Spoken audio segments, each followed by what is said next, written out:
नाज़रीन, बुलेटिन में अवां खे अहम ख़बर खां आगाह कंदा हलूं त Sindh high court circuit bench Sukkur पारां म्यूनसिपल कमेटी घोटकीअ जे 368 बरतरफ़ मुलाज़मनि खे बहाल करे छॾियो आहे। मुलाज़मनि पारां म्यूनसिपल कमेटी घोटकीअ पारां खेनि बिना जवाज़ बरतरफ़ी नोटिफिकेशन जारी करण ते अदालत में पटीशन दाख़िल कराई वई हुई।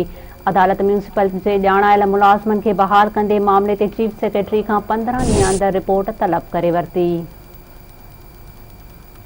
नाज़रीन, हिकु भेरो ॿीहर अवां खे अहम ख़बर ॿुधाईंदा हलूं त Sindh high court circuit bench Sukkur पारां म्यूनसिपल कमेटी घोटकीअ जे 368 बरतरफ़ मुलाज़मनि खे बहाल करे छॾियो आहे।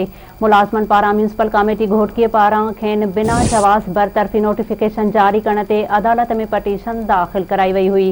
अदालत म्यूनसिपल जे ॼाणायल मुलाज़मनि खे बहाल कंदे मामले ते चीफ सेक्रेटरी खे 15 ॾींहनि अंदरि रिपोर्ट तलब करे वरिती आहे।